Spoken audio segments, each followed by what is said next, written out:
All right, welcome to The Explainer. This is where we break down really big topics by going straight to the source material. So today, we're going to talk about the outrage machine. You know, how the stories that are everywhere on our screens are often just the very, very tip of a much bigger iceberg. So can one headline really bury a dozen other truths? Let's find out.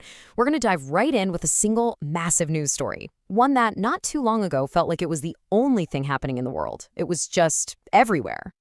Okay, so picture this. November 27th, 2025.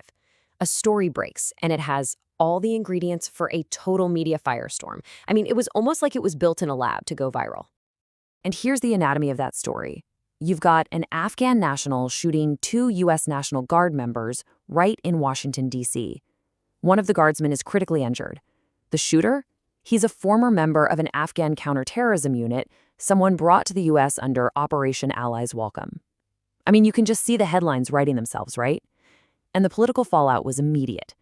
President Trump halts all Afghan refugee processing. The result? Total wall-to-wall cable news coverage. Social media just explodes. It was the only story anyone was talking about. But here's the thing.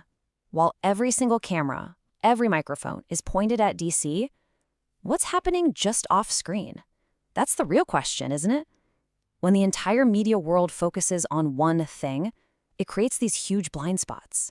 So, what else was actually happening at that exact same time? So let's talk about what got buried. Let's peel back the curtain and see what was happening in the shadows cast by this one massive story. These are things that, honestly, on any other week, probably would have been front-page news. And wow, when you lay it all out like this, a pattern just jumps right out at you. While that DC story was raging, what else was happening? Well, the Israeli prime minister was quietly asking for a pardon in his bribery trial. The worst cholera outbreak in a quarter century was tearing through Africa. You had a military coup toppling a government in Guinea-Bissau. An arms smuggling ring tied to Russian oligarchs was uncovered in Moldova. And get this, even right here at home, a mass shooting in Stockton, California that killed 4 people, it was barely a blip. It was treated like a local story because it didn't have that terror angle. Every single one of these just pushed to the side for the bigger, more dramatic story. Okay, so why does this happen? How can one story with just the right mix of ingredients totally eclipse everything else? Well, the first part of the answer, maybe surprisingly, isn't in a newsroom or a TV studio. Nope. It's right inside our own heads. And this gets us to a really core concept here. Amplification bias. It's a fancy term, but the idea is simple. Our brains are literally hardwired to zoom in on threats. It's an old survival instinct. And the modern media model? It's built from the ground up to exploit that very instinct. We're just programmed to fixate on these rare, super negative events, even when they don't reflect the reality of the world at all. And this little comparison just nails it. Think about it.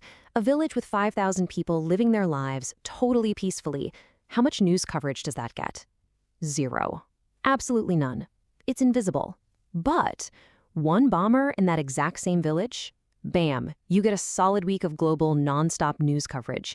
That single act of violence becomes the entire story, and it completely erases the peaceful reality of the other 4,999 people. And look, the gap between what we think the world is like, thanks to the news, and what it's actually like, it is just staggering. When you look at the actual data, active war zones, terrorist attacks, all that stuff, it takes up less than 2% of the planet. Less than 2%. The other 98% is, well, boringly peaceful for the most part. So our media diet makes us feel like the whole world is on fire, but the data? It tells a completely different, much, much calmer story. All right, so that's the psychology. Now let's zoom out again and look at the business side of things. Because what's happened is that technology has taken this little quirk in our brains and turned it into a massive, data-driven, and incredibly profitable business model. And the numbers here are, well, they're pretty brutal. It turns out that fear and violence aren't just editorial choices anymore. They are scientifically proven triggers for engagement. Clicks. A leak study from inside YouTube revealed that just slapping a violent thumbnail on a video could boost its click-through rate by 70%. 70! I mean, that's a huge incentive for people to just keep making more and more shocking stuff. And it's not just about what we choose to click on. It gets even more direct. A look at TikTok's algorithm showed that when content was internally flagged as graphic violence or a threat, the system gave it an artificial boost. We're talking a 300 to 500% amplification in the first day. So let that sink in. The platforms themselves are literally designed to push the most extreme, threatening stuff at us, harder and faster than anything else. And what you end up with are these two vicious cycles that just feed each other. First, the supply side. Creators see what gets views, outrage, violence. So naturally, they make more of it. But then there's the second cycle, desensitization. As we get used to today's level of shock, the algorithm knows it needs to serve up something even stronger tomorrow to get the same reaction out of us. So the bar for what's normal or newsworthy just keeps getting pushed higher and higher into the extreme.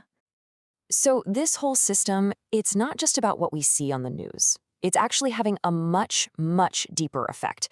It's subtly recalibrating our entire culture. It's changing our collective sense of right and wrong, of who we root for, and what we're willing to accept. I mean, just think about it. Look at the most popular, most talked about TV shows from the last decade or so. Breaking Bad, Ozark, Dexter, Sons of Anarchy. The old-school good guy versus bad guy story is practically gone. Instead, we're spending all our time with these less monstrous monsters. We're deep inside the heads of criminals and killers, and the whole point is to get us to root for them. Because, hey, at least they're not as bad as those other guys, right? Yeah, exactly. As the slide says, we're asked to pick the monster whose style, wit, or family loyalty we find most relatable. It's not about admiring virtue anymore. It's about finding the charming sociopath, the one we're willing to make excuses for, even as they do just awful things. And guess what? It totally works. This isn't just an accident or some artistic phase. It is an engineered response to keep us glued to the screen. Data shows that stories with these anti-heroes have 20 to 40% higher viewer retention than stories about traditional heroes.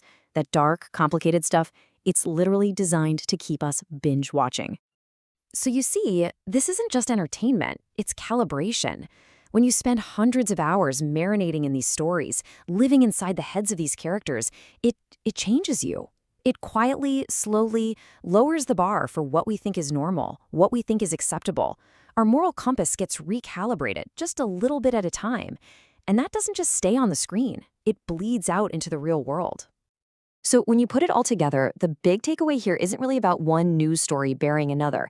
It's about this invisible system that is constantly shaping our world. From the headlines we see to the characters we root for, it's all calibrating our reality.